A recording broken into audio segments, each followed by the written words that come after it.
Bonjour à tous et bienvenue dans cette nouvelle vidéo. Aujourd'hui on va parler des Funko Pop de l'Emerald City Comic Con. Il aura lieu du 1er au 4 mars à Seattle et on va faire un rapide récap des Funko Pop qui vont sortir à cette occasion. Par rapport aux autres vidéos que je vous avais fait sur le même principe et où il y avait une soixantaine de figurines, cette fois-ci on en a juste une vingtaine donc ce sera un peu plus rapide. Et on commence avec une première licence que j'ai hâte de collectionner et il s'agit des Bisounours. Il y a effectivement toute une gamme qui a été annoncée avec notamment du bleu, du rose, du jaune, du violet et du vert. Et donc là, il s'agit de la version exclusive Flocked du Good Luck Bear. Ensuite, on part sur la licence de jeux vidéo Cuphead. Je vous avoue que je ne connais pas du tout, donc juste le personnage c'est Candy Carnation. Voilà, si vous ça vous évoque quelque chose, tant mieux, parce que moi, rien du tout, hormis que je trouve ce personnage flippant. On enchaîne avec la licence DC Super Heroes et ce Batman vert. En fait, pour les deux autres Comic-Con dont je vous avais fait des vidéos justement pour vous montrer les figurines, il y avait eu tout d'abord le Batman bleu chrome, ensuite le Batman noir chrome aussi, et maintenant le Batman vert chrome toujours. Et en plus, celui-là est limité à 1500 exemplaires. Le bleu, j'ai un doute sur la limitation d'exemplaires. Le noir, je crois pas qu'il ait été limité, mais en tout cas il est quand même dur à trouver, mais beaucoup moins que le bleu, qui aujourd'hui a une valeur de 3 chiffres, le bleu c'est plus autour de 2 chiffres, et donc ce vert qui est limité à 1500 exemplaires, je pense qu'il va s'arracher.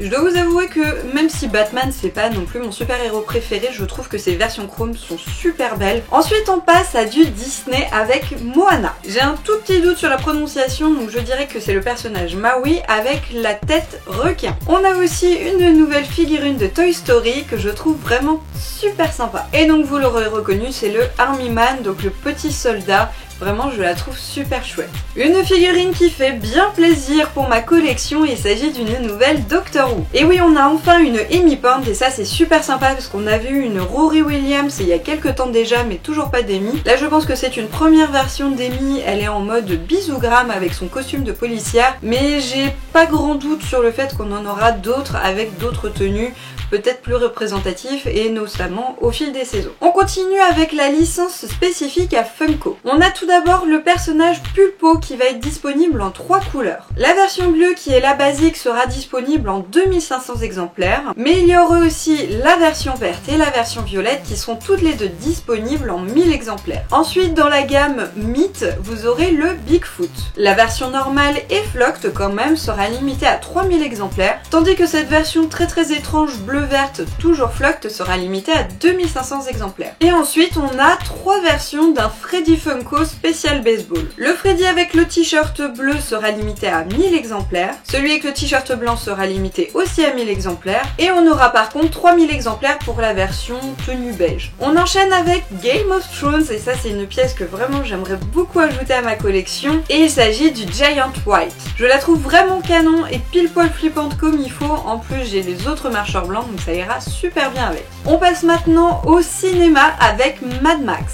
Et vous avez donc cette figurine de Rictus Erectus limitée à 7500 exemplaires. Allez, on passe à la licence Marvel avec tout d'abord cette figurine de She-Hulk en mode lawyer, c'est-à-dire en mode avocate. Et vous avez aussi une nouvelle pour les Gardiens de la Galaxie avec Yondu. D'ailleurs celle-là je vous la montre sans le présentoir, mais a priori elle va être un peu en mode lévitation. Elle a en fait un socle qui va la maintenir en l'air. Ensuite on a du Rick et Morty avec nos deux personnages principaux. Et donc tout d'abord la Alien Morty et la Alien Rick. Ensuite on passe dans les comics avec cette nouvelle figurine de Saga du Prince Robot 4. Ensuite on a un pack double et ce sera le seul pour ce Comic Con et c'est pour Scott Pilgrim. Il reprend les personnages de Gideon et Ramona et sera limité à 4000 exemplaires. Allez, avant-dernière pièce parce que oui c'est déjà presque la fin et il s'agit de Star Wars avec Padmé Amidala. Et enfin la dernière des dernières, et bien c'est une 8 bits pour Stranger Things avec Barb. Et voilà, comme vous l'avez vu, c'est effectivement une petite sélection mais quand même avec de très belles pièces et je trouve aussi pas mal qui en sont limitées en exemplaires. Pour ma part dans cette sélection du coup ce sera pas une grosse folie, il y a le Bisounours qui m'intéresse beaucoup mais aussi le Batman et Amy Pond et le Giant White pour Game of Thrones. Bon par contre comme la Batman est limitée à 1500 exemplaires, j'ai quand même un gros doute de réussir à en avoir une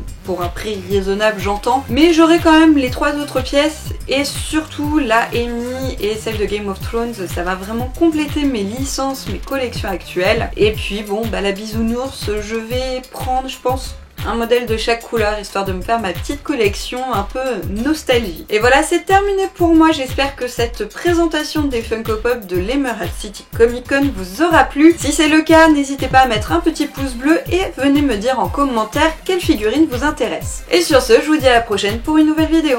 Salut à tous!